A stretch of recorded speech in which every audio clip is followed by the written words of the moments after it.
welcome to the Next in Line podcast, where we are helping to prepare you for whatever is next in line. I'm your host, Chance Pitts, and I'd like to thank y'all for tuning in to this episode.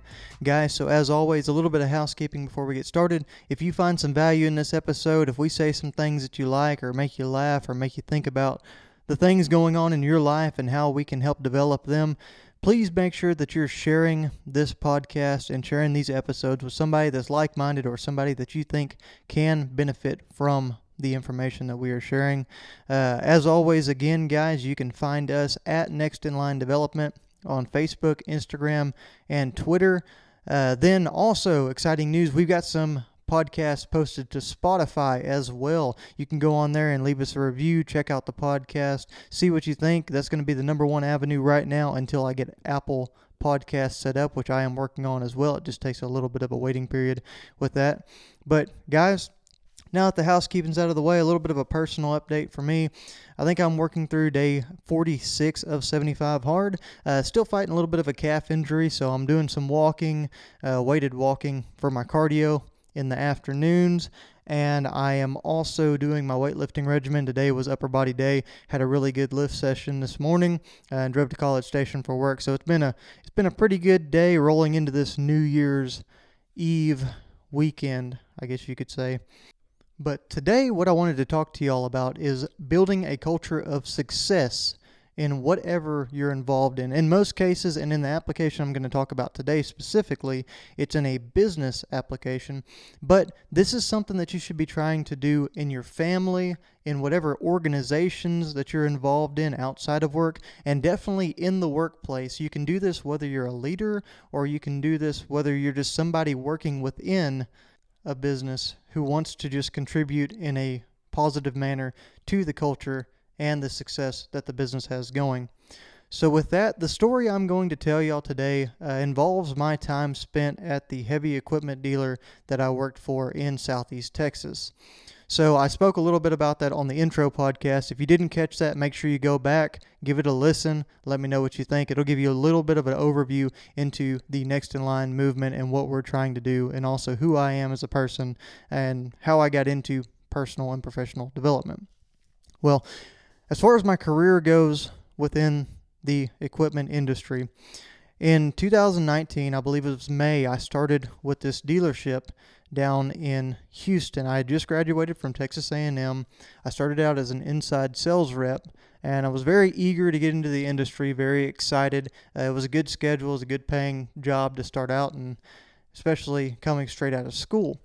So I worked in that position for a handful of months, learned a lot, became part of a great culture at our Northwest store, which was up in Northwest Houston near Jersey Village. And at that point, I was asked to make a move to help the company to move over to our Channelview location, one of the older stores, probably one of our busiest, but they move through a lot of staff, being that the people that are there are typically very experienced and very good at their job, so they have the opportunity to move up. So somebody was moving up, and I had the opportunity to go work in Channelview. So I took that opportunity. I went and worked on the counter as an ISR over there as well, and I stayed there for a handful of months also until I was then promoted to an operations supervisor. From that position, my job was to fill in for managers, fill in for other inside sales reps whenever they were out, help take care of just the general upkeep, work on special projects from upper management, and keep the ball rolling in the right direction for the company as a whole. And it was shortly after that the COVID pandemic hit that next year. And things got very weird very quickly. I'm sure a lot of y'all can remember that and relate to it. Big economic crisis. A lot of people were laid off. Well, part of that layoff, they went to one of the locations down in Freeport and they laid off a manager and an inside sales rep and kind of left the location down there very hectic, and a lot of the people down there on site, the teammates down there, did not know what to do. So that's where I found myself filling in for a manager on a more permanent basis. I was down there for several different months, but within that very first week, I was assigned a task that was very tough.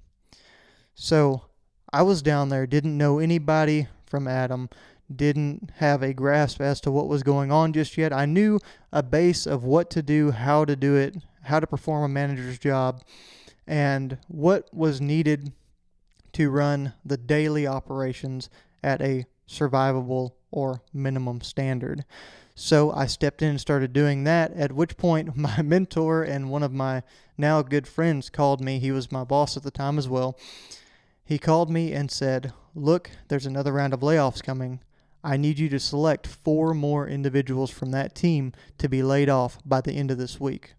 Now, I was 23 years old, and this was my first real management spot where I had a large team under me. At the time, there was around somewhere around 10 people at that location, and I had just been tasked with changing the lives, not for the better, of 4 other individuals on the team after they had just watched their boss and one of their coworkers be laid off in this first round. Well, just like anybody else would in my situation, I immediately thought, how am I going to make this selection? I don't know any of these people. I don't know the standards of which they operate. I'm going to have to start asking some questions. And he said, "Look, you need to get them to do a task for you. You need to ask them questions and figure out who is the best person, who can follow directions, who can contribute to the team in a positive way." So I did that, and luckily the decision didn't 100% fall on my shoulders, but I was definitely a big part of that process was selecting the next group that got laid off with COVID, and it was very humbling, and it was a very raw and real experience in my first spot into management. But what it also did was it created a struggle for trust and a struggle to maintain a good relationship with the team that was down there, because you've got to think, I'm some 23-year-old kid that they don't think knows anything, and he comes into this situation and he is essentially an axe that selects 4 of their team members that they've had a good relationship with, worked for some of them for years, and I have just let them go. And now on the other side, I'm tasked with, instead of being the axe, I'm tasked with being the hammer to help build things back up and repair them back into good standing. Now, the one, I guess, diamond in the rough in this whole situation is that with business being a little bit slower because of COVID, it was easier to manage the assets with a smaller amount of employees. We were battling some weird situations, battling some things that we weren't used to. Obviously, with all these COVID restrictions, we went to multi-shifts of personnel, so we didn't have everybody there at the same time in case somebody got sick. We had regular testing. It was a whole big mess. I'm sure everyone that has worked through the COVID times in industry knows exactly what I'm talking about with all these different things that went on. But as we worked together and as we worked through some of these situations, I was able to gain the team's trust.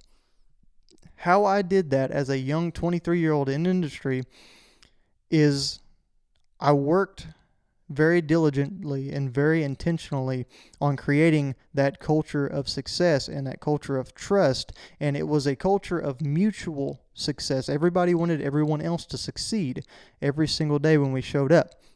How I did that, starting right off the bat, is as a leader or as a teammate even, but especially as a leader, you have to go above and beyond to prove yourself to the teammates that there's no job that is above you and there's no job that is below you. You step up to every single challenge that comes to your way, comes up to the plate for you, and then whenever somebody needs to, in our case, we're working with heavy equipment, making it ready. It involves washing, servicing, all those great things.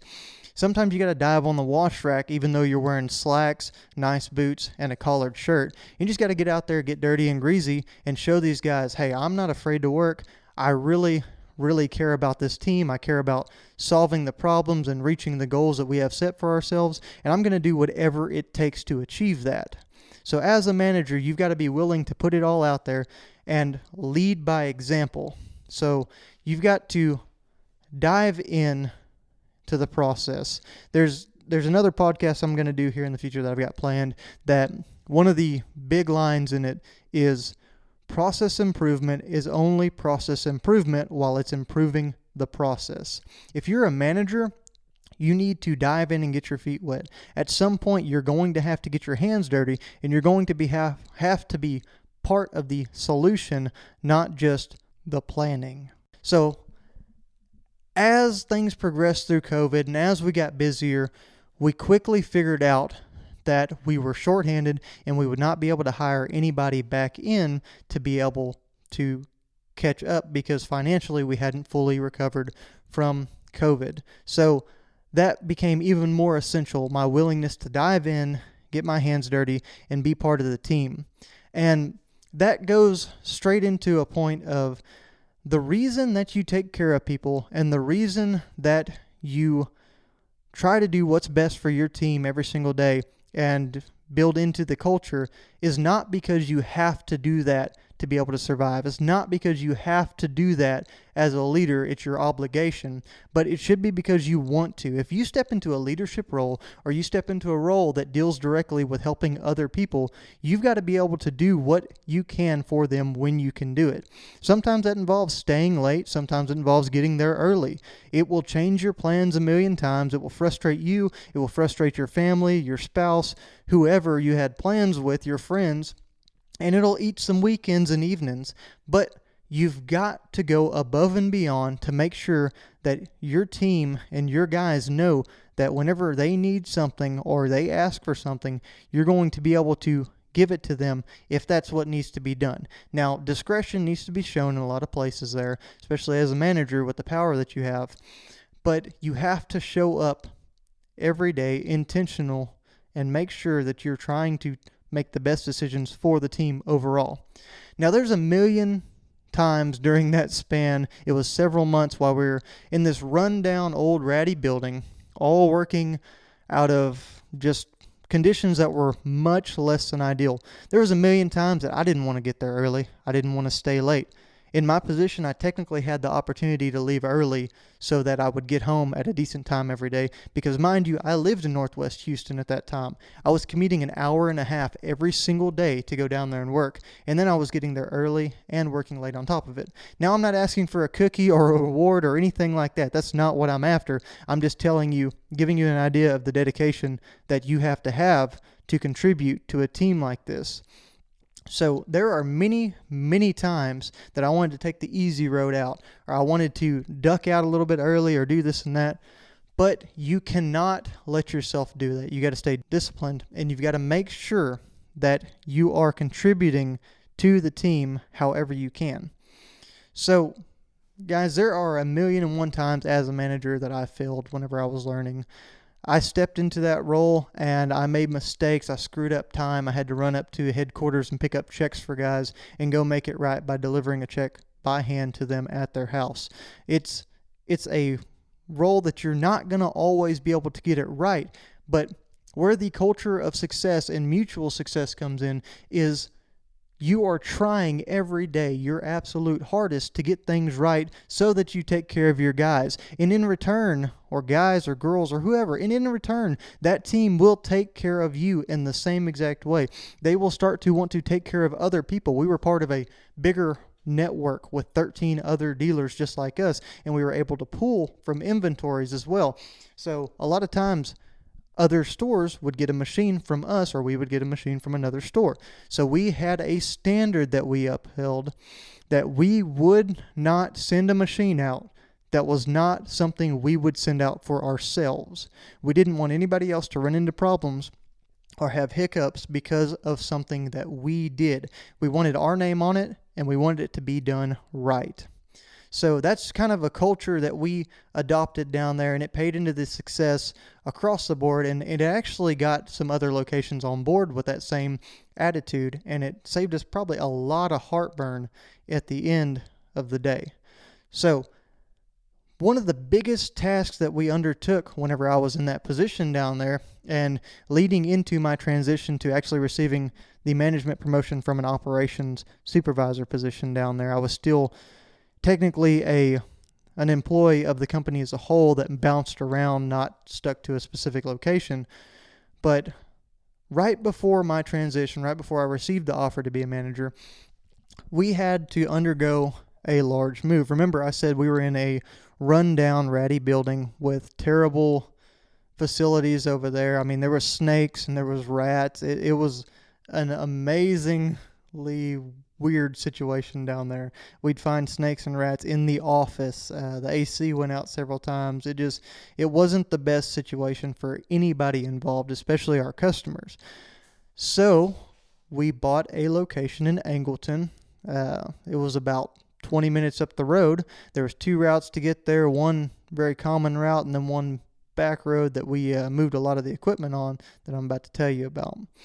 We facilitated a move of 220 pieces of heavy equipment in 2 days. I think it was about 16 18-wheelers that we ran back and forth. A huge part of that was being organized and planning, but also having the guys on our team dedicated to the success of what we were trying to do.